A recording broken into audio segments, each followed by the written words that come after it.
Hello, I'm Janine Lanouette. In this video, I'm going to show you a few things about communicating with visuals and action. I'm going to do this using a clip from the 1981 film The Road Warrior. First we'll watch it through, then we'll examine it. The only thing preceding this clip is a recap of the first Mad Max film, showing that international conflicts over oil have destroyed civil society and killed Max's wife and young daughter. Now, Max is a lone wanderer in a harsh, post-apocalyptic world. Here's the clip.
Did you notice anything distinctive about this sequence? Like that there's no dialogue in the entire 5 minutes? Nonetheless, you just learned quite a lot about Max and the world he lives in. Some of it you learned consciously, but a lot of it went straight into your unconscious. We're going to look at that. Now, the writers have a challenge in introducing Max. He's a guy trying to get by in a world that has devolved into brutal savagery. So on one hand, the writers have to show us that he's tough enough to survive, because otherwise he's toast. But on the other, they don't want to show him as completely brutal, because then he's just an animal. So they have to show there's a balance in him of survival ability and humanity. Okay, let's look at the first couple of shots. Here we have a man in a car on a road, which sums up the main elements of the film. As we meet Max, we also see that someone is coming up behind him, and we meet his dog. Now we get a closer look, and we immediately know the car is hostile. For starters, it's black, it's covered with dirt, and the grille looks like a grim, determined face. But what's more, there's a skull mounted on the hood, which is certainly an unfriendly image. And there are these 2 mounted carburetor-type things that look like little monster heads with hollow, dark eyes. Those images register in our unconscious, and we know the car is not friendly. Now we see the driver, and he just confirms our feeling about the car. For one thing, his face is hidden by a mask and dark glasses, which is a good reason not to trust someone right there. But he's also covered with leather and metal studs and a metal helmet. Definitely a bad guy.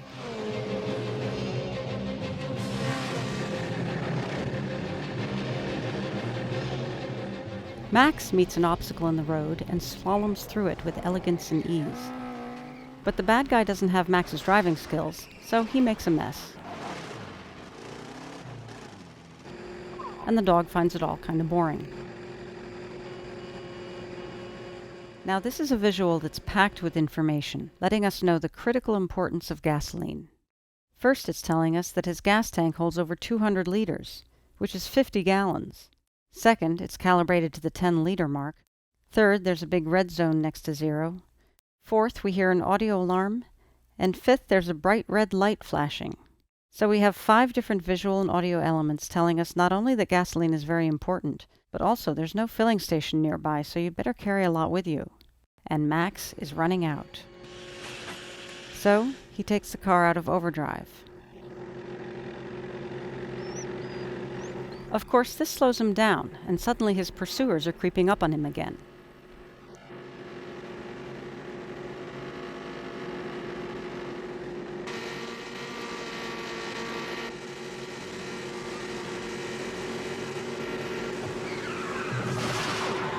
Okay, what just happened? What did Max do? So these 2 guys come up on either side, figuring they've got him surrounded. And he just slams on the brakes, causing one to shoot the other instead. This is where we start to see the survival versus humanity balance. He just got out of a tight spot by using his intelligence, which elevates him somewhat above those who get by simply on brute strength. But let's see what he does next. He throws the car back into overdrive and very determinedly rams into the guy who just tried to attack him.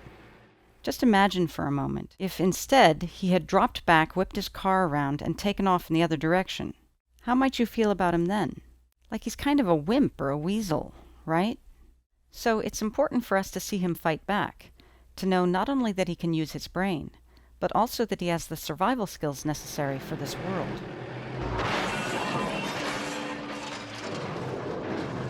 And that's the end of that guy. Now, why has he stopped?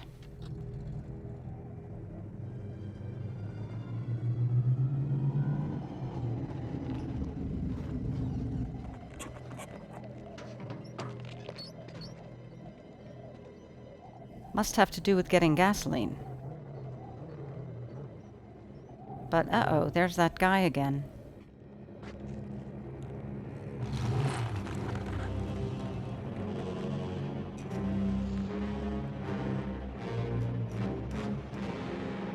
So he sizes up the guy, and then he looks at the truck where the gas is pouring out, and then he looks back at the guy. What did we just see him do here? We saw him make a decision, which in a way is an action, don't forget. It's doing something. But it's also in his mind. How is it that we can know what's going on in his mind? It's because of the action we've witnessed before this point. We saw him discover that he's running out of gas, and then we saw him do something to really piss off that guy. So we know what he's thinking because if we were in his position, we would be thinking the same thing. The guy or the gas? Think I'll go for the gas. Now, just in case we haven't gotten the message yet, here we are told one more time the critical importance of gas. He grabs every kind of container he can find, including an old hubcap, and even starts sopping up the spill with a rag.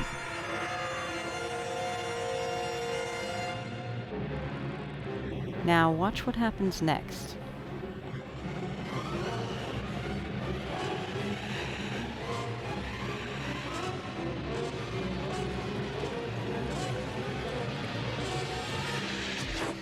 So this brute of a guy makes a big show of pulling the arrow out of his arm. And what kind of a reaction do we see in Max? We see a grimace, or a kind of wince.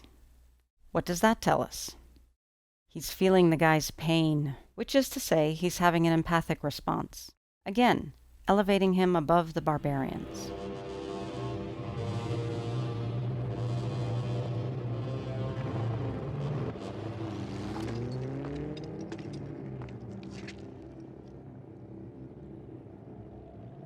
Then the brute puts on one more macho display as he retreats from the confrontation, leaving Max alone. But wait, what did Max do there? It's kind of subtle. Did you see that? He sighed as he lowered his gun, which is a sign of relief. And what's behind relief? Fear. He may look all cool and in control, but actually he's shaking in his boots, just like the rest of us would. Again, a humanizing moment.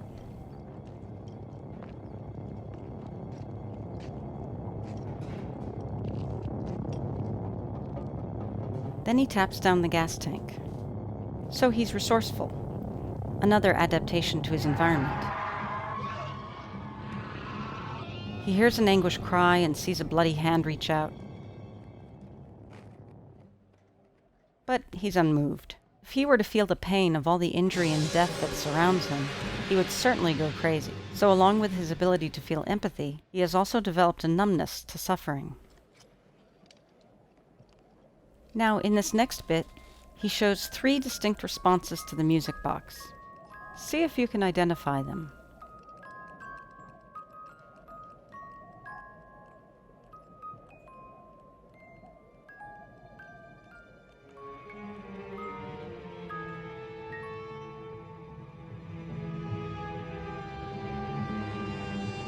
Let's go through them again.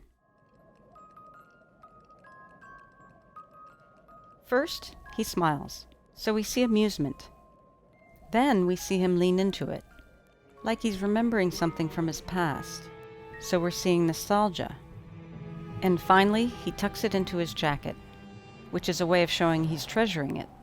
In essence, we are seeing him infuse meaning into an inanimate object, and the ability to do that is a key differentiation between man and beast. Clearly, in this devolved, brutal, post-apocalyptic world, very little has meaning beyond survival. But Max can still find enough meaning in a music box playing a nostalgic song to treasure it and want to take it with him. And all of that information is going straight into our unconscious, without a word of dialogue.